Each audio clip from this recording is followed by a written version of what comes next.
A coisa não anda boa para o lado de Alexandre de Moraes. A imprensa resolveu acordar e foi para cima do ministro, que tentou se explicar, mas parece que não convenceu. Não. Fica comigo neste vídeo para entender tudo. E, se você gostar e quiser, curta e se inscreva no canal.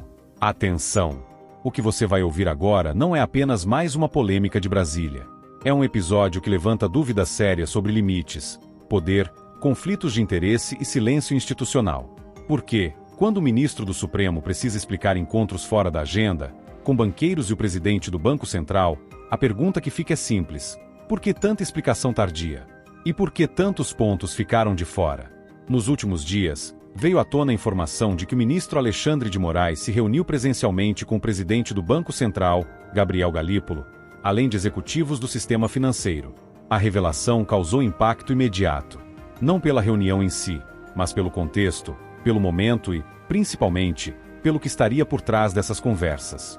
Passadas mais de 24 horas após a divulgação da reportagem, o ministro divulgou uma nota curta, objetiva, quase lacônica. Segundo ele, os encontros trataram exclusivamente dos efeitos da chamada Lei Magnitsky, uma legislação internacional que pode gerar sanções severas, inclusive bloqueio de movimentações bancárias, cartões de crédito e contas correntes. Até aqui, a explicação parece plausível. O próprio Banco Central confirmou que houve reuniões para tratar dos efeitos da Magnitsky. Mas agora vem a pergunta que você precisa se fazer. Se está tudo explicado, por que um ponto central da reportagem simplesmente desapareceu das notas oficiais? Em nenhum momento, nem o ministro nem o Banco Central mencionam o Banco Master. Nenhuma linha. Nenhuma palavra. E é justamente aí que a história começa a ficar mais delicada. O Banco Master esteve no centro de uma tentativa ruidosa de compra pelo Banco de Brasília, o BRB, uma instituição pública ligada ao governo do Distrito Federal. Essa operação foi barrada pelo próprio Banco Central após indícios de irregularidades. O negócio envolvia Daniel Vorcaro, dono do banco, que hoje cumpre medidas judiciais e passará as festas de fim de ano usando tornozeleira eletrônica. A reportagem afirma que esse tema também teria sido tratado nas conversas. Mas ninguém rebateu essa parte. Ninguém negou. Ninguém esclareceu. E, no jornalismo sério, silêncio também é resposta. Agora, segura essa informação. No meio desse caminho, existe um contrato milionário entre o Banco Master e o escritório da esposa do ministro Alexandre de Moraes, Viviane Barsi de Moraes. Um contrato de R$3.600.000 por mês, com duração de 30 meses. Estamos falando de mais de R$100 milhões ao final do acordo. Segundo os termos divulgados, uma das atribuições do escritório era justamente defender interesses do Banco Master junto a diversas instituições, inclusive o Banco Central. E aqui surge outra pergunta inevitável. É razoável acreditar que o ministro do Supremo desconhecia um contrato desse porte dentro da própria casa? Não se trata de acusação. Não se trata de ilação irresponsável. Trata-se de fatos documentados, contratos existentes e perguntas legítimas que seguem sem resposta. Nenhuma nota oficial esclareceu se o ministro tinha conhecimento prévio do contrato. Nenhuma autoridade explicou se o assunto foi, direta ou indiretamente, mencionado nas reuniões. E é justamente isso que transforma um esclarecimento em algo insuficiente.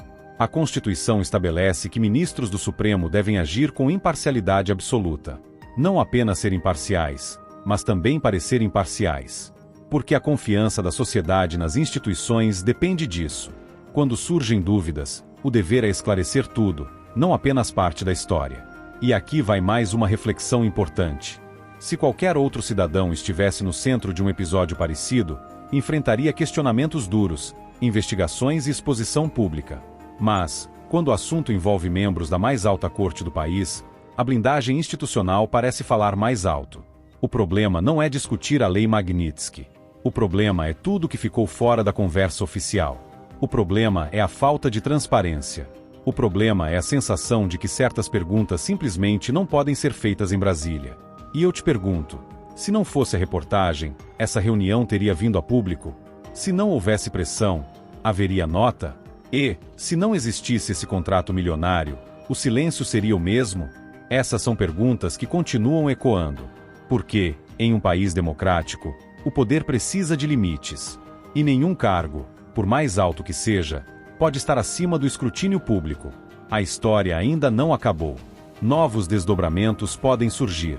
Mas uma coisa já ficou clara: quando as explicações vêm incompletas, a desconfiança cresce.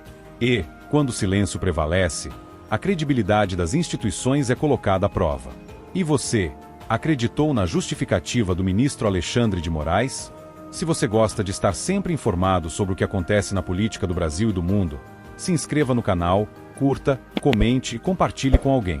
Aqui, a informação não passa pano e a verdade tem vez e voz.